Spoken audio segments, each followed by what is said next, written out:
Welcome again to the program, and I'm so grateful tonight to come to you and to bring you the word of the Lord.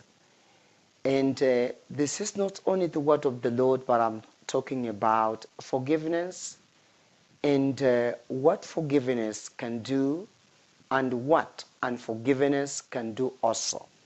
Because if forgiveness can bring healing to the body and the soul and the spirit, therefore, unforgiveness does exactly the opposite.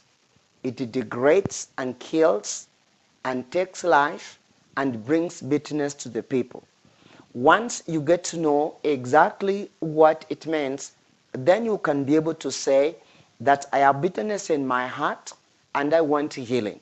Because once somebody has bitterness in their own heart, it means that they are not forgiving their own friends, they have not been forgiving their own friends, and they have a grudge in their own lives. Once they have a grudge in their own lives, that grudge will go to the next level. It began with a small grudge, but as time goes by, more and more issues happen. Some of them could be genuine, some may be ingenuine, but all of them unfortunately will add grudges into one's body. Once one has a lot of grudges in their own bodies, then you may find that they will do things that will be against their will, because they will be driven by their minds and by their bodies to do things that are not only against themselves but also against the law. And therefore, when we talk about people now turning to themselves and looking at themselves and reflecting what they have been heaping in their own hearts, we need to know what they have. Some of them were messed up long time ago.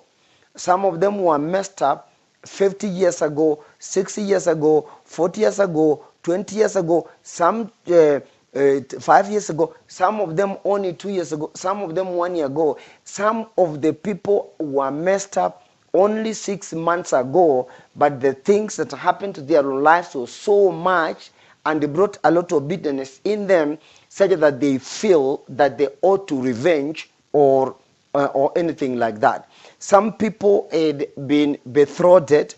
Some of them were great fiancés. They were eating together. They were going and doing things out there, enjoying their lives there out together.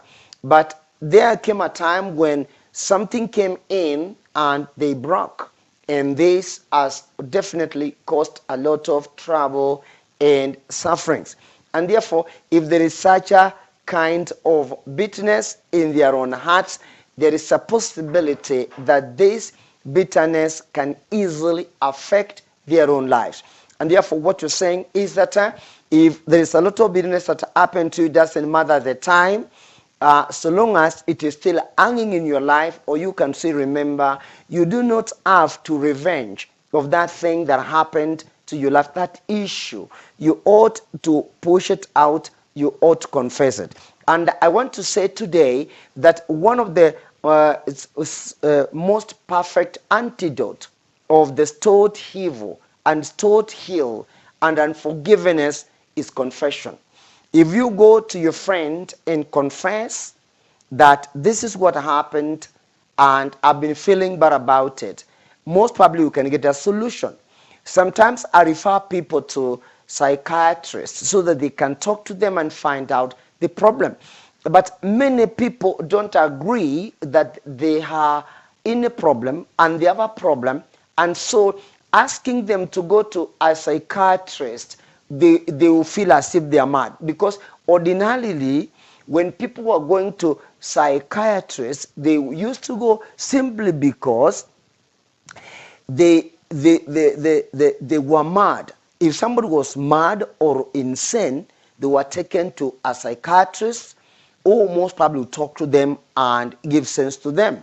Or if people lost a beloved one, or lost a job, or lost large property, they will feel as if they are sort of mad, or they lost all the property, or if they lost members of the family or a member of the family, definitely they will be depressed.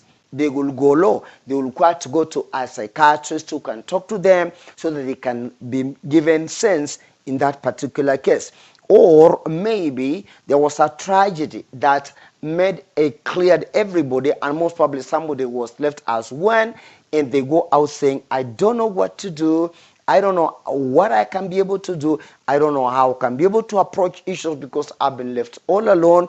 Or maybe there was a spouse who was running a business, and that is a professional business, and the wife did not have an idea, or her husband did not have an idea of what happened in that particular field. Once this person's goes or demises, then they are left without anything. They cannot be able to continue. Then they are cheated. The people take whatever that they have, and they are left without. And so what I'm saying is that when that happens, somebody is likely to be depressed, and there's some sort of bitterness they'll have in their own hearts. Bitterness that has come naturally because of the occurrence. And some of these occurrences, when they happen into our own lives, we feel as if they have come simply because we are fitted by this sort of things. But I can tell you today that many things have happened. There are people who have been in the sea and they sink. Their ship capsizes and they perish. There are people who have gone with their children to places, even to play, and people get off the cliff and they get lost. Some go for swimming, and one goes in and goes. People go to the sea to swim. They leave others there. Some go to rivers to swim. Crocodiles visit them and maybe take one of them. There are many things that happen. People decide to go to the bush. That is a wild animal related, and they find wild animals which tear them away, particularly a place feasted with lions and tigers and or any other animals, or even elephants. They can easily tear one down, wild dogs and such. They can easily hurt, and they lose somebody. People can go for a tour. They go in a balloon, and a balloon gets down, and they lose one of the members of the family.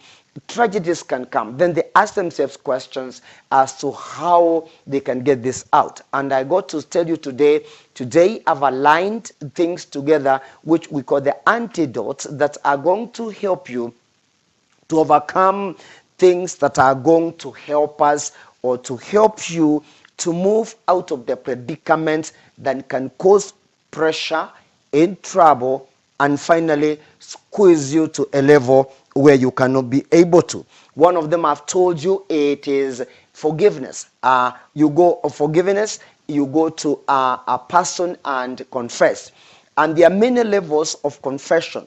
You can go to a member of the clergy, like, or maybe a pastor or somebody of that nature, or an elder, and then confess them about these things. Talk to them. If they are professional, they will be able to help you.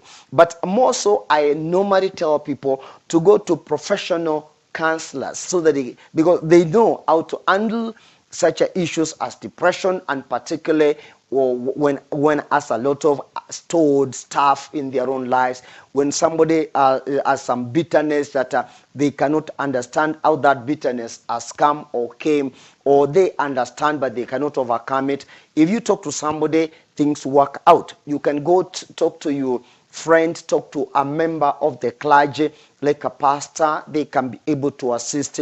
Many of them can, particularly the professional. Even pastoral has got different levels. They are professional pastors and they are quack pastors. Quack pastors are those who rise from nowhere, and they award themselves the titles, and the following morning they start trying to do miracles like the sons of Sceva, and the moment they start doing that, they'll find themselves down.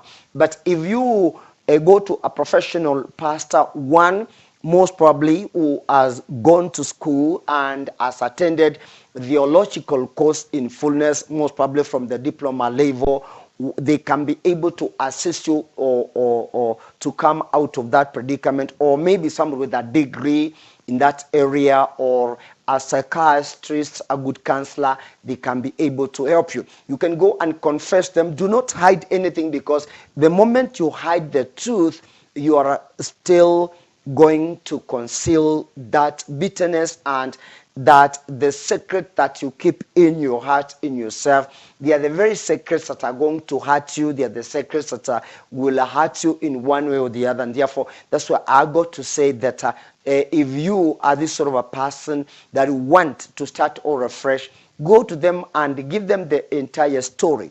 It would appear as if it's a shame, but there is no shame in emptying that which is in one's heart. Because once you empty the content of your heart, then you are able now to be freer and to offload that. Once you confess, tell them this is what happened. It could be that bitter. It could be that strong. It could be a situation whereby most probably you maybe strangled your child, or you aborted those days. You got somebody and confess them, tell them, I did this thing because of this and this, and it has haunted me for years. Can you help me? And after telling them the reasons why you did that, they will explain to you, tell you how to go about it, and it can be okay. And I can tell you, if you confess to somebody who is good, it's okay. But again, be careful who you confess to, because some of the people are only bickerers. Once you confess them, they may go out talking to people, they may go out talking to others, they may go out talking ABCD. What I'm trying to say here is that it is absolutely of utmost importance for you to confess to a reliable person, not to every quack that comes near you, not to everybody, because some people will betray you, and it might have to, it may end up to be worse than you were before. And what you're saying is that if it's going to be worse than you were before, it's better even to keep it in your heart. But you don't have to.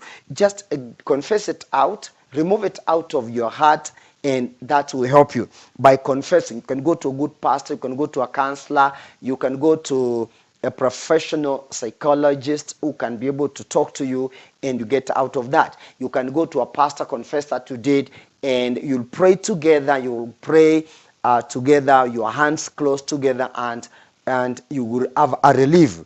And so that confession would be very, very nice. And if you do that, there is a reformation that will take place in your life. Because once you confess, a reformation will come to your life. That reformation is coupled with healing.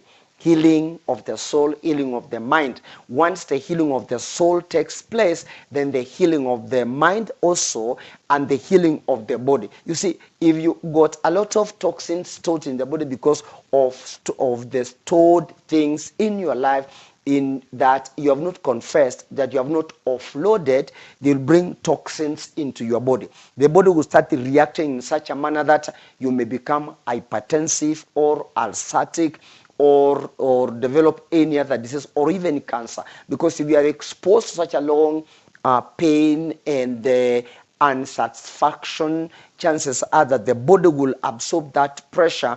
The moment it gets to its threshold, then the body starts reacting in such a manner, it releases toxins and anything of that nature.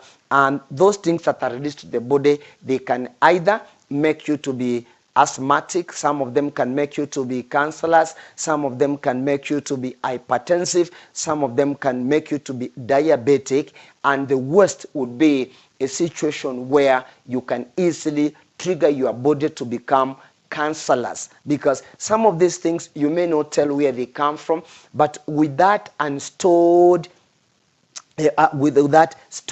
and unconfessed sins or things or lies or grudges, they can cause you to behave like that. For instance, if you lose like so much money or lose so much property, chances that you'll have a lot of pressure. You are likely to have either high blood sugar or low blood sugar.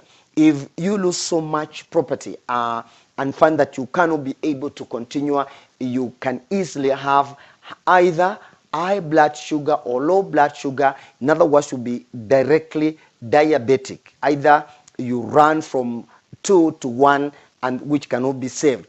It is also possible for you to be hypertensive. Once you're hypertensive, you get a lot of pressure there will be lots of pain in your body because of the pressure within you that will bring discomfort in the body. And finally, the blood vessels and their walls will be squeezed in, they will become narrower.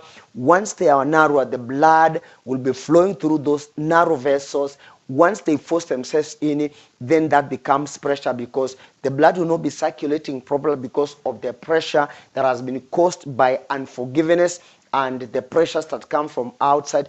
And this can really pressure you, and they can cause you to become hypertensive.